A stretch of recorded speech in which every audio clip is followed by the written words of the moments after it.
একদিন আমার চাচাতো ভাই আমাকে ৫ টাকার একটি নোট দেখিয়ে বলল, লিজা, এই ৫ টাকা আমি তোমাকে দিয়ে দেব, তুমি যদি আমার সাথে একটি কাজ করো। আমি বললাম, কি কাজ ভাইয়া? ভাইয়া বলল যে গুদামঘরটা দেখছ, ওই গুদামঘরে একদিন সন্ধ্যার পর আমাকে একটু সময় দিতে হবে। আমি বললাম, ভাইয়া ওখানে কি কাজ করতে হবে আমাকে? ভাইয়া আমাকে বলল, কি কাজটা ওখানে গেলে বুঝতে পারবে।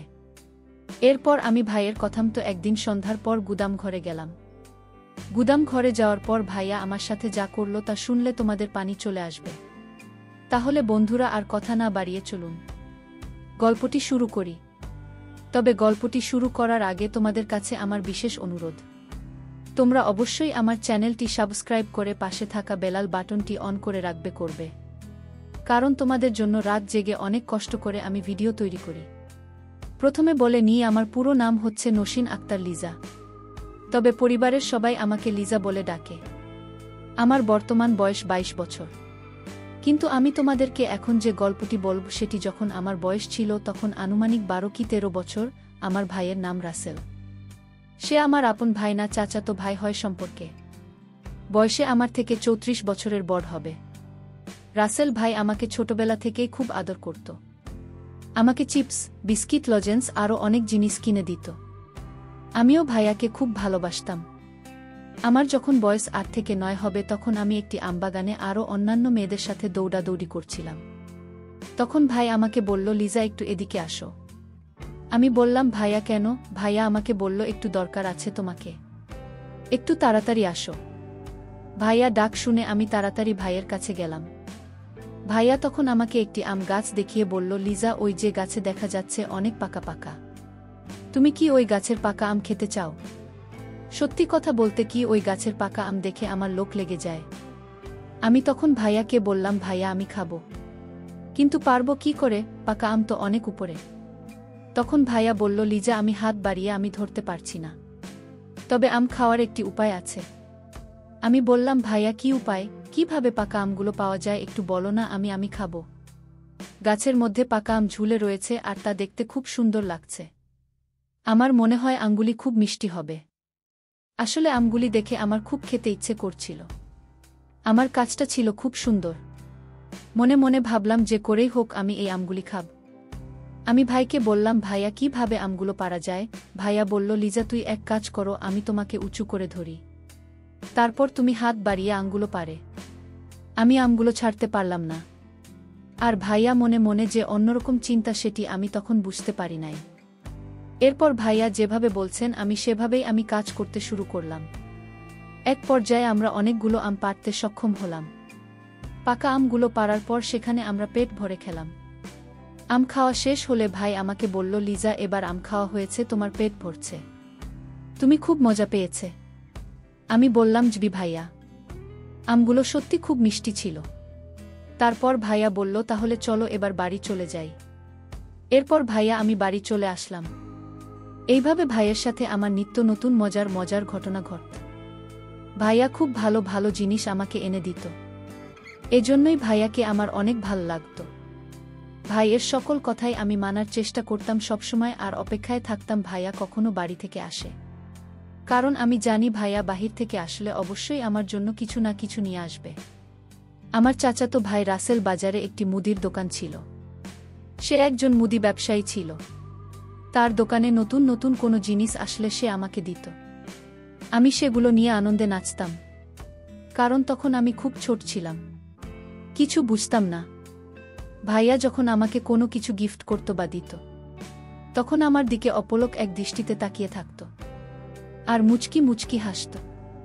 মাঝে মধ্যে ভাইয়াকে আমি বলতাম, ভাইয়া, তুমি আমার দিকে তাকিয়ে কি দেখো আর মিটিমিটি হাসল কেন?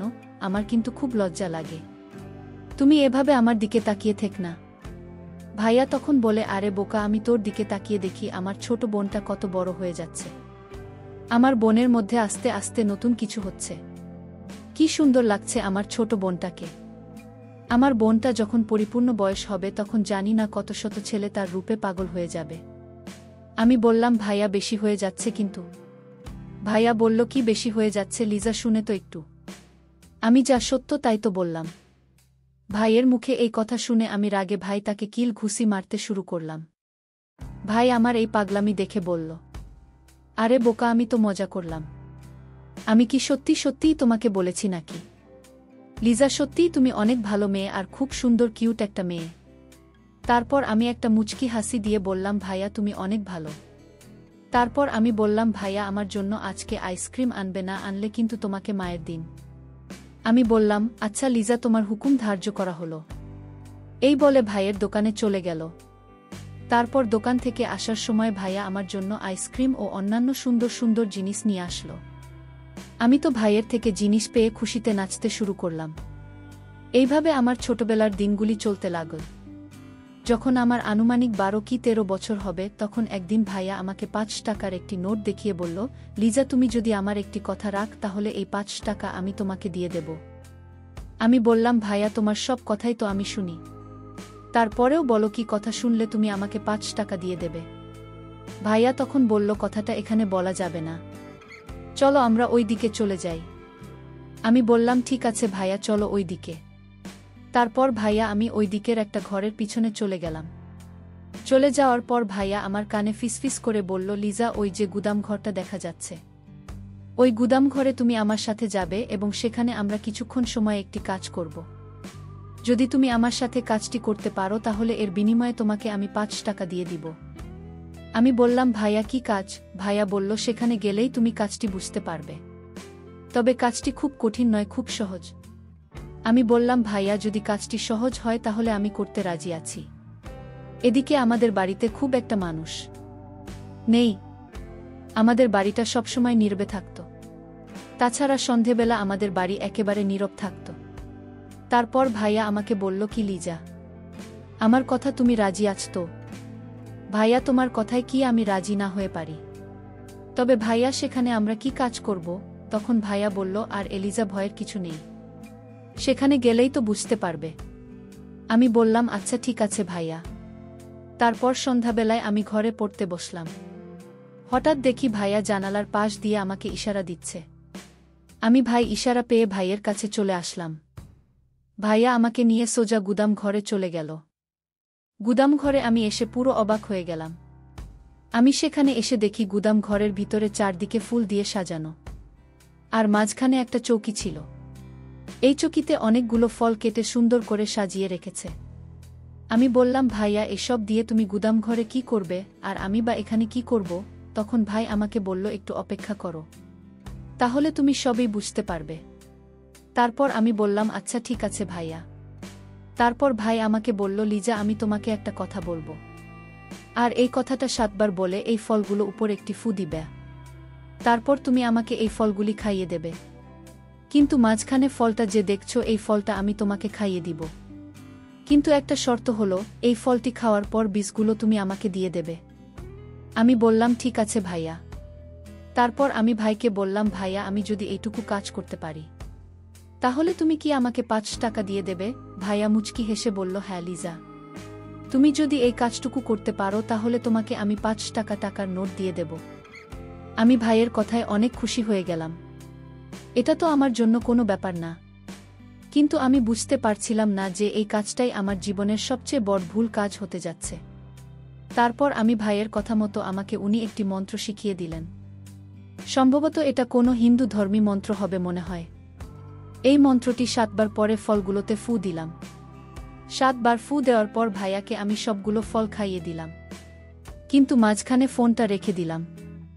মাঝখানে ফলটা ভাইয়া আমাকে খাইয়ে দিল। তখন আমার বয়স খুব কম, তাই কি হচ্ছে আমার সাথে কিছুই বুঝতে পারছি না, শুধু ভাইয়ের কথা বোকার মতো পালন করে যাচ্ছি। তারপর ভাইয়ের সব কথা আমি মানতে শুরু করলাম। ভাইয়া আমাকে বলল, লিজা, এই ফলটি ভালো করে তুমি খাবে, কিন্তু এই বিষয়গুলোই আমার লাগবে। বীজগুলো আমাকে দেওয়ার পরেই তোমার কাজ শেষ। আমি বললাম, ভাইয়া, এটা তো খুব সহজ কাজ, আর এটা আমি খুব সহজেই করতে পারবো। এটার জন্য তোমাকে এত কিছু করার প্রয়োজন কি? তখন ভাইয়া একটা মুচকি হাসি দিয়ে বলল, লিজা, আগে কাজ শেষ হোক, তারপর তোমাকে বলছি। আমি বললাম, আচ্ছা ঠিক আছে ভাইয়া। আমি ফলগুলো খাওয়ার পরে বীজগুলো ভাইয়ের হাতে দিলাম। তারপর ভাইয়া আমাকে কি যেন বলে আমার দিকে লক্ষ্য করে একটি লম্বা ফু দিল। ফু দিয়ে আমাকে বলল, লিজা, এবার তুমি যাও, তোমার কাজ শেষ। 5 টাকা। তিনি আমার হাতে ধরিয়ে দিয়ে বলল, এই নাও তোমার কাজের বিনিময়ে। এবার তুমি চলে যাও, কাল কথা হবে। এখন অনেক দেরি হয়ে যাচ্ছে। লিজা লক্ষ্মী মেয়ের মতো এবার বাড়ি চলে যাও। আমি ভাইয়ের কথায় বাসায় চলে আসলাম। এসে আমি খাওয়া দাওয়া করে ঘুমিয়ে পড়লাম। কিন্তু সকাল ঘুম থেকে উঠতে আমার মধ্যে একটা পরিবর্তন লক্ষ্য করা গেল। যেদিকেই তাকাই আমি শুধু ভাইয়াকে দেখতে পাই। মনে হচ্ছে ভাইয়া আমাকে ডাকছে। মনে মনে আমি ভাবলাম, আমার কি হয়ে গেল, কেন এমন হলো? তবে কি ভাইয়া আমার সাথে জাদুটোনা কিছু করে ফেলেছে? আমার কাছে কেন জানি মনে হলো আজকেও আমি সন্ধ্যার সময় গুদাম ঘরে যেতে হবে। গুদামঘর যেন আমাকে টানছে। সন্ধ্যা হতেই আমি চুপি চুপি গুদাম ঘরে চলে গেলাম। গিয়ে দেখি ভাইয়া আমার জন্য বসে আছে আর আমার জন্য অপেক্ষা করছে। আমি যেতেই ভাইয়া আমার সাথে তখন এক অন্যরকম আচরণ করা শুরু করল, যা আমি তোমাদেরকে মুখের ভাষায় বলতে পারবো না। খুবই বাজে আচরণ। ভাইয়ার আচরণ দেখে আমি তো পুরো অবাক, কিন্তু ভাইয়া আমার সাথে এত খারাপ ব্যবহার করবে তা আমি কখনো কল্পনাও করি নাই। ভাইয়া আমার সাথে এত কিছু করছে, তাও আমি কিছু বলার সাহস পাচ্ছি না। আমি যেন অন্যরকম হয়ে গেছিলাম। আমি তার হুকুমের গোলাম হয়ে গেছিলাম। সে আমার সাথে যা ইচ্ছে তাই করতেছিল, কিন্তু আমি তা বলতে পারছিলাম না। তার সব কিছুই আমি মেনে নিচ্ছিলাম। তার কাছে গেলেই আমি কেমন জানি হয়ে যেতাম। সে আমাকে যা বলতো আমি তাই করতাম। এভাবে সে আমার সাথে অনেক কিছুই করেছে, যেটা আমি তোমাদেরকে ভাষায় প্রকাশ করতে পারব না। তার সাথে আমার এভাবে চলতে থাকে দিনের পর দিন। তার সাথে আমার এসব চলে প্রায় 4 থেকে 5 বছর। হঠাৎ একদিন আমি খুব অসুস্থ হয়ে পড়ি। তারপর আমার বাবা মা আমাকে ডাক্তারের কাছে নিয়ে গেল। ডাক্তার আমাকে পরীক্ষা নিরীক্ষা করে বলে আমি নাকি মা হতে চলেছি। এই কথা শুনে আমার মা বাবা প্রচুর কান্না করতে লাগল। বাসায় এসে আমাকে জিজ্ঞেস করল, মালি যা সত্য করে বলো তো, এত বড় সর্বনাশ কি করেছে? তারপর আমি আর কোনো উপায় না পেয়ে বলে দিলাম ভাইয়ের সব কথা। তারপর মা বাবা রাসেল ভাইয়াকে ডেকে এনে বোঝাল। বলল, রাসেল তুই কি করে পারলি আমার মেয়ের এত বড় সর্বনাশ করতে? যা বাবা, যা হবার হয়ে গেছে, এখনো কেউ জানে না। কেউ না জানার আগে আমরা লিজাকে তোর সাথে বিয়ে দিতে চাচ্ছি। এখন তুই কি করছিস? মা বাবার প্রস্তাবে রাসেল ভাইয়ের রাজি হয়ে গেল। তারপর ধুমধাম করে আমাদের বিয়ে হয়ে গেল। বন্ধুরা, এখন আমি তোমাদের দোয়ায় আশীর্বাদে ভালোই আছি। তবে মাঝে মধ্যে আমার অতীত আমাকে অনেক কষ্ট দেয়। মনে মনে ভাবতাম, যদি রাসেল ভাই আমাকে বিয়ে না করত তাহলে আমার কি হতো? আমার মরা ছাড়া কোনো রাস্তা থাকত না। তাই দর্শক বন্ধুরা, আমার মতো তোমাদের জীবনেও এরকম ধরনের দুর্ঘটনা ঘটতে পারে। তোমরা সাবধানে থাকবে। তবে তোমরা কারো সাথে কোনো প্রকার দুর্ঘটনা করার সময় তাকে খুব ভালোভাবে বুঝে শুনে তারপর তোমরা একটা কিছু করার সিদ্ধান্ত নেবে। না হলে একটি ভুলের কারণেই তোমাদের সারা জীবন কষ্ট পেতে হবে। ভিডিওটি যদি তোমাদের ভালো লাগে তাহলে একটি লাইক দিন। আর তোমরা যদি এরকম মজার ভিডিও পেতে চাও তাহলে দয়া করে আমার চ্যানেলটি সাবস্ক্রাইব করো। সবশেষে তোমাদের সুস্বাস্থ্য কামনা করি। আর ভিডিওটি দেখার জন্য তোমাদের সকলকে অসংখ্য ধন্যবাদ।